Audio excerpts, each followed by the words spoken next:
Hello बच्चों, welcome back to my YouTube channel maths by Akash sir. हम लोग आज फिर से पढ़ने वाले हैं क्लास 10th में इंपॉर्टेंट क्वेश्चंस। हिंदी मीडियम में पढ़ने वाले बच्चों, आज हम लोग हिंदी में देखेंगे सभी क्वेश्चंस। देखिए, जितने भी क्वेश्चंस हम आज बताएंगे वो सभी भी इंपॉर्टेंट है। 1 मार्च को आप लोग का बोर्ड लगा है, मैथ्स का पेपर है बच्चों। तो जितने भी क्वेश्चन आज फर्स्ट एक्सरसाइज से स्टार्ट करेंगे, फर्स्ट चैप्टर से स्टार्ट करेंगे वास्तविक संख्या से, और फिर बहुपद, और फिर 2 चर वाले, फिर लगातार हम लोग चलते रहेंगे। जितने भी महत्वपूर्ण क्वेश्चन है, जितने भी इंपॉर्टेंट क्वेश्चन है, वो सभी हम आप लोग को बताने की कोशिश करेंगे बच्चों।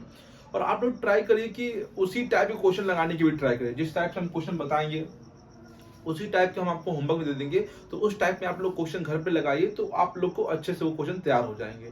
ठीक है, चालू करते हैं बच्चों। पहला क्वेश्चन आज का देखते हैं बच्चों। फर्स्ट क्वेश्चन बच्चों, जो कि काफी चांसेस हैं इसके आने के बच्चों, कि यहाँ पर हम लोग को एचसीएफ दिया जाएगा। जैसे पहला क्वेश्चन मैं लिख रहा हूँ बच्चों, यहाँ पे क्या लिखा हुआ है, HCF of 306 and 657 is equal to 9। तो फाइंड द एलसीएम ज्ञात करना है बच्चों। हम लोग को एलसीएम ज्ञात करना है। हिंदी मीडियम में पढ़ रहे हैं बच्चों, इसमें 657 ये हम लोग को ज्ञात करना है। देखिए, एचसीएफ दिया जाएगा और आपको एलसीएम ज्ञात करना होगा, तो सिंपल सी बात है कि आप लोग एलसीएम का यहाँ पे फॉर्मूला लगा सकते हैं। फॉर्मूला होता है फर्स्ट नंबर, फर्स्ट संख्या इंटू सेकेंड संख्या अपॉन में HCF। ओके बच्चों, फॉर्मूला ये आप लोग ध्यान रखिए। फॉर्मूला वैसे क्या होता है, HCF into LCM is equal to first number into second number, मतलब फर्स्ट संख्या गुणे सेकेंड संख्या। लेकिन जब आप लोग को कोई भी पार्ट निकालना है, जैसे एलसीएम निकालना, तो उसका दूसरा पार्ट नीचे आ जाएगा बच्चों, HCF नीचे डिवाइड में आ जाएगा। फर्स्ट संख्या की बात करें तो 306 गुणे सेकेंड संख्या, जो सेकेंड है 657 बटे में HCF कितना है बच्चों, यहाँ पे 9।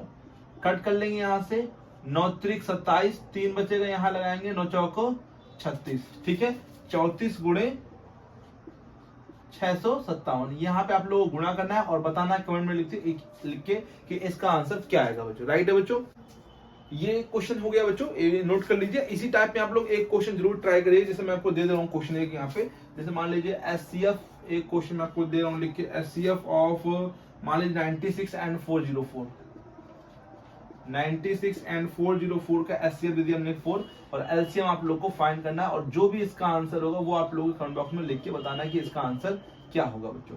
एक तो पहले इसका आंसर करना है बच्चों, कमेंट बॉक्स में क्या होगा इसका इनटू कर लीजिए और इसका आंसर आ जाएगा। सब देखते हैं बच्चों नेक्स्ट क्वेश्चन जो इंपॉर्टेंट है इसमें।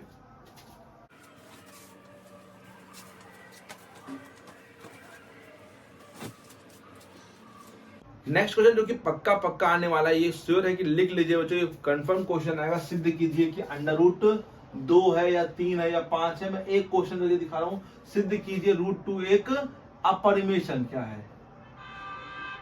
हम लोग को सिद्ध करना है √2 क्या है, एक अपरिमेय संख्या है। ये हम लोग को सिद्ध करके दिखाना है। देखिए, √2 को एक अपरिमेय संख्या किस प्रकार सिद्ध करते हैं, सिंपल तरीका। जिस प्रकार से √2 करेंगे उसी प्रकार से √3 करेंगे, उसी प्रकार से √5 करेंगे, उसी प्रकार से √7 भी करेंगे बच्चों। चांस है कि कोई एक क्वेश्चन 2 मार्क्स में या फिर कभी कभी 4 मार्क्स में भी आ जाता है बच्चों। तो समझिए बच्चों, क्वेश्चंस में काफी कुछ समझना है बच्चों, काफी कुछ लिखना भी है यहाँ पे। तो सबसे पहले जब भी आप लोग को परिमेय संख्या सिद्ध करनी होगी, तो इसको हम लोग विरोधाभास नियम से करते हैं बच्चों। तो पहले हम लोग इसको मानेंगे, माना √2 एक परिमेय संख्या है। क्या है, √2 एक परिमेय संख्या है। परिमेय संख्या को हम लोग किसके रूप में लिखते हैं, P/Q के रूप में, और P/Q बराबर √2 मान लिया।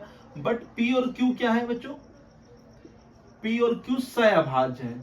अब आप लोग को सहअभाज्य पता होना चाहिए कि सहअभाज्य किसे कहते हैं। सहअभाज्य ऐसी दो संख्याएं जिनको मासा 1 होता है, उनको हम लोग सहअभाज्य संख्याएं कहते हैं। मासा उनका 1 होना चाहिए। उन दोनों के बीच में जो कॉमन फैक्टर, मतलब जो उभयनिष्ठ गुणनखंड है, वो 1 है। 1 के अलावा कोई नंबर नहीं होना चाहिए बच्चों। ठीक है, तो ये सहअभाज्य काफी इंपॉर्टेंट लाइन है बच्चों यहाँ पे। अब यहाँ पर हम लोग क्रॉस कर लेंगे तो P = Q √2 हो जाएगा बच्चों। Q यहाँ पे जाएगा, वर्ग करने पर क्या करेंगे आप लोग, यहाँ पे वर्ग जब वर्ग करेंगे तो यहाँ पे क्या आ जाएगा पी स्क्वायर और यहाँ पे √2 का स्क्वायर 2 और क्यू स्क्वायर, मतलब समझा जो √2 का स्क्वायर क्या हो जाएगा 2, क्यू का स्क्वायर क्यू स्क्वायर। इसका मतलब ये हुआ पी स्क्वायर 2 से विभाज्य है। क्या मतलब हुआ? पी स्क्वायर 2 से विभाज्य है। इसलिए एक प्रमेय होती है, उस प्रमेय के अकॉर्डिंग अगर कोई, ये क्या है, एक क्या है बच्चों आप लोगों को मालूम है, ये अभाज्य संख्या है। और अभाज्य संख्या से कोई स्क्वायर का नंबर कट रहा है तो सिंपल भी कटेगा, मतलब p जो है p 2 से भी विभाज्य होगा। ये प्रमेय से होता है बच्चों, ये प्रमेय है बच्चों। p स्क्वायर 2 से विभाज्य है, इसलिए p भी 2 से विभाज्य होगा। तो p अगर 2 से विभाज्य है तो p बराबर क्या मान लेंगे बच्चों 2m।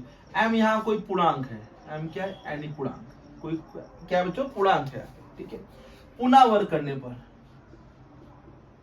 पुनः वर्ग करने पर, अब पुनः वर्ग करेंगे तो यहाँ पे पी स्क्वायर और 2 का स्क्वायर कितना आ जाएगा 4m स्क्वायर, राइट है बच्चों। P square 4m square. अब पी स्क्वायर का जो मान है यहाँ से बच्चों हम लोग ला के रखेंगे तो यहाँ पे लिख देंगे 2q स्क्वायर बराबर बच्चों 4m स्क्वायर। कहां से हुआ बच्चों? ये 1 से। अब ये 2 से काटेंगे, 2 दूनी 4, तो q स्क्वायर बराबर 2m स्क्वायर, राइट है, 2m स्क्वायर। अब इसका भी मतलब वही हुआ बच्चों जो हम लोगों ने यहां लिखा है, q स्क्वायर 2 से विभाज्य। q स्क्वायर क्या है? 2 से विभाज्य, इसलिए q भी 2 से विभाज्य होगा। ओके, q भी क्या होगा? 2 से विभाज्य होगा। तो अब q स्क्वायर 2 से विभाज्य, q भी 2 से विभाज्य है। चूंकि p तथा q, ध्यान देना, p भी 2 से विभाज्य था, यहां देखिए, और q भी है। p तथा q दोनों ही 2 से विभाज्य हैं, लेकिन p और q क्या है बताइए? p तथा q सहअभाज्य हैं। हमने क्या माना था? सहअभाज्य। और सहअभाज्य का मतलब है कोई भी उभयनिष्ठ गुणनखंड नहीं हो सकता बच्चों। और यहां पर 2 आ रहा है बच्चों, इसलिए हमें विरोधाभास प्राप्त हुआ। क्या प्राप्त हुआ बच्चों बताइए? विरोधाभास प्राप्त हुआ। इसलिए √2 एक अपरिमेय संख्या है।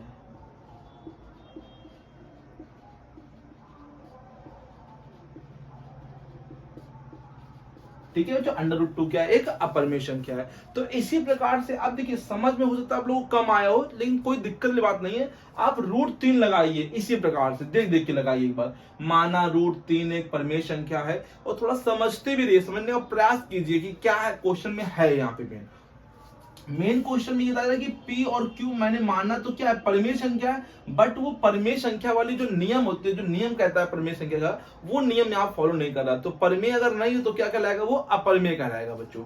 तो मैंने दिखाया कि p भी 2 से विभाज्य है, ऐसे 3 भी होगा तो 3 से विभाज्य होगा, और q भी क्या है? 2 से विभाज्य, और दोनों ही 2 से विभाज्य, और हमने माना है इन दोनों को सहअभाज्य। बट ये क्या है? दोनों ही 2 से विभाज्य, उभयनिष्ठ गुणनखंड क्या रद्द दो, तो इसलिए हमें विरोधाभास प्राप्त हुआ। इसलिए क्या है? √2 एक अपरिमेय संख्या है, परिमेय संख्या नहीं हो सकती बच्चों। तो ये मतलब हम लोग को करना किस तरीके से, ये आप समझ लीजिए यहाँ पे। ओके बच्चों, तो ये 2 क्वेश्चंस काफी इंपॉर्टेंट हैं बच्चों। फर्स्ट चैप्टर में बात करें बच्चों, तो इन क्वेश्चनों को आप लोग लगा लीजिए अच्छे से बच्चों। और इसी प्रकार से हम कहेंगे आपको कि √3, √5, √7 इसी प्रकार से आप ट्राई कर सकते हैं। ओके बच्चों, एक क्वेश्चन और दे लेते हैं बच्चों, अपरिमेय संख्या में सिद्ध करने में, जो भी वो भी इंपॉर्टेंट क्वेश्चन है, वो भी आ सकता है बच्चों। देखते हैं बच्चों, नेक्स्ट क्वेश्चन जो है वो अपरिमेय संख्या ही सिद्ध करना। मान लीजिए हमने क्वेश्चन अपने मन से बना लिया, 2 + 3√5 सिद्ध कीजिए एक अपरिमेय संख्या है। अगर ये क्वेश्चन आएगा तो श्योर है कि 2 मार्क्स से ऊपर नहीं आना चाहिए बच्चों। 2 मार्क्स के लिए क्वेश्चन ये बच्चों सही रहेगा बच्चों यहाँ पे, ठीक है। तो समझिए बच्चों यहाँ पे कैसे करेंगे इस क्वेश्चन को। तो पहले तो फर्स्ट लाइन तो वही है, माना 2 + 3√5 एक परिमेय संख्या है। हम लोग उसको क्या मान लेंगे बच्चों? परिमेय संख्या है। और परिमेय संख्या है तो इसको p/q के रूप में ले सकते हैं। और 2 को यहाँ भेजेंगे तो p/q। देखिए बच्चों, अब यहाँ पे आप लोग को स्क्वायरिंग नहीं करना बच्चों, स्क्वायरिंग बस सिंपल जो √5 है, √2 है, √3 है, इन सब में करना है। इन सब में आप लोगों को क्या करना है कि जितने भी रूट के बाहर नंबर, जैसे 3 ये 2 रूट में नहीं है, इन सबको यहाँ से हटा के उस साइड भेजिए बच्चों। तो जैसे 2 ये प्लस में है तो इस साइड आके क्या हो जाएगा बच्चों बताइए, माइनस में, राइट है। और 3 ये इंटू में है तो ये डिवाइड में भेजिए, दोनों के डिवाइड में। देखिए ध्यान दीजिए, p/q लिखा तो कितना हो जाएगा यहाँ पे 3q, और -2 में कितना हो जाएगा 3 = में √5, राइट है बच्चों। देखिए समझिए, 2 प्लस में था तो किस में आ गया, माइनस में, 3 इंटू में था तो किस में आ गया, डिवाइड में आ गया, राइट है। तो चूंकि √5 एक अपरिमेय संख्या है,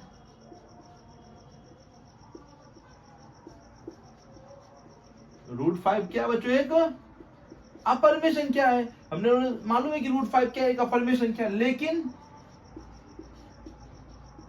ये जो लिखा है ये क्या है बच्चों, परिमेय है, क्योंकि हमने परिमेय मान चला था बच्चों। यहाँ पे p/3q - 2/3 एक परिमेय संख्या है, और परिमेय और अपरिमेय आपस में तो इक्वल हो नहीं सकते बच्चों। परिमेय और अपरिमेय आपस में इक्वल तो हो नहीं सकते हैं, तो इसलिए हमें विरोधाभास प्राप्त हुआ।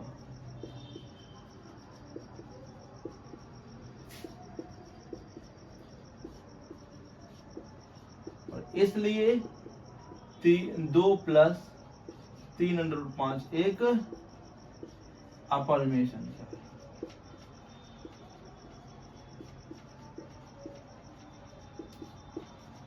ओके बच्चों, आगे से लोग उसमें, तो ये क्वेश्चन थे बच्चों किसके, चैप्टर फर्स्ट के। तो इस टाइप से जितने भी क्वेश्चंस हैं बच्चों, और कुछ हम आप लोग को बता रहे हैं एक ही नंबर की क्वेश्चन जो काफी इंपॉर्टेंट आपके लिए बन सकते हैं बच्चों, तो उनको भी आप प्लीज तैयार कर लीजिए बच्चों, काफी इंपॉर्टेंट क्वेश्चन हो सकते हैं आपके लिए बच्चों। तो बात करें रियल नंबर्स मतलब वास्तविक संख्या से छोटे छोटे क्वेश्चन मतलब MCQ क्वेश्चंस की कौन कौन से बन सकते हैं, या कौन कौन से क्वेश्चन बन सकते हैं वो समझते हैं बच्चों। सबसे पहले वो पूछता सबसे छोटी अभाज्य संख्या, छोटी अभाज्य संख्या। छोटी अभाज्य संख्या आप लोग को पता होनी चाहिए क्या होती है बच्चों, 2। छोटी अभाज्य संख्या क्या होती है, 2। छोटी विषम अभाज्य संख्या, छोटी विषम अभाज्य संख्या क्या होगी बच्चों, छोटी विषम अभाज्य संख्या बच्चों 3। छोटी भाज्य संख्या, सबसे छोटी मतलब है यहाँ पे सबसे छोटी भाज्य संख्या है ना। भाज्य संख्या सबसे छोटी जो है वो कौन सी होगी बच्चों, 4 होगी। छोटी भाज्य संख्या कौन सी होगी बच्चों, 4।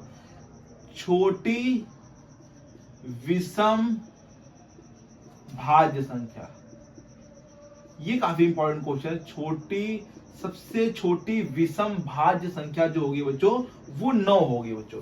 सबसे छोटी होगी विषम और भाज्य, वो कौन सी होती है, 9। न 3 न 5 न 7, 3 5 7 तीनों ही अभाज्य, 9 जो है वो सबसे छोटी विषम भाज्य संख्या है बच्चों, राइट है बच्चों। ये 4 क्वेश्चन काफी इंपॉर्टेंट है। और एक मतलब क्वेश्चन इंपॉर्टेंट, ना भाज्य ना अभाज्य, वह संख्या कौन सी ना तो भाज्य है और ना ही अभाज्य है। तो कितने कौन से बच्चों, सॉरी बच्चों 1, ना तो भाज्य है और ना ही अभाज्य है। और अभाज्य संख्या के कितने गुणनखंड होते हैं, अभाज्य संख्या के कितने गुणनखंड होते हैं, गुणनखंड 2 गुणनखंड होते हैं। कितने होते हैं बच्चों, 2 गुणनखंड होते हैं अभाज्य संख्या के। और भाज्य के क्या होते हैं, 2 से अधिक, ठीक है। इसलिए एक ना तो भाज्य है ना तो अभाज्य, क्योंकि एक का केवल एक गुणनखंड होता है। और भाज्य संख्या कितने गुणनखंड होते हैं बच्चों, 2 होते हैं। और अभाज्य के बच्चों, और भाज्य के कितने होते हैं, 2 से ज्यादा होते हैं। ये कुछ छोटे छोटे क्वेश्चन है, MCQ टाइप में क्वेश्चन है बच्चों, हम लोगों से ये पूछ सकता है। ये काफी इंपॉर्टेंट क्वेश्चन है, इनको प्लीज आप लिख लीजिए और 2-3 बार पढ़ लीजिए तो याद हो जाएंगे, तैयार हो जाएंगे आप लोग को, ठीक है। तो चैप्टर फर्स्ट यही रखते हैं, इसमें क्वेश्चन इतने हैं बच्चों। बाकी जो चैप्टर 2, सेकंड, थर्ड, फोर्थ और भी जो क्वेश्चन है उनके जो क्वेश्चन इंपॉर्टेंट है वो हम लोग नेक्स्ट क्लास में कर लेंगे बच्चों, ठीक है। कल नेक्स्ट डे है, कल ट्राई करेंगे काफी हद तक चैप्टर कंप्लीट कर सके आप लोग के लिए बच्चों। लेकिन आप लोग प्लीज लगाते रहिए, और कोई भी क्वेश्चन ऐसा जो आप लोग को नहीं आ रहा बाई चांस, तो आप पूछ सकते हैं बच्चों यहाँ पे, ठीक है। मैं उसको बताने की कोशिश जरूर करूंगा बच्चों। अभी मेरे क्लास में लाइव नहीं चल रहा, नहीं तो मैं लाइव पढ़ाने के लिए आपको ट्राई करता बच्चों, लेकिन लाइव अभी नहीं चल रहा, तो इसलिए सॉरी फॉर दिस। ओके बच्चों, लेकिन आप लोग तैयार करते रहिए। आप लोग के पास भी कोई क्वेश्चन है तो प्लीज पूछिए कमेंट बॉक्स में लिख के, या फिर नंबर बता दीजिए कि नंबर नहीं है, ये नंबर क्वेश्चन नहीं आया तो उसको बता देंगे बच्चों, ठीक है बच्चों। मिलते हैं बच्चों नेक्स्ट क्लास में नए वीडियो के साथ, नए टॉपिक के साथ। तब तक की thank you so much and keep learning.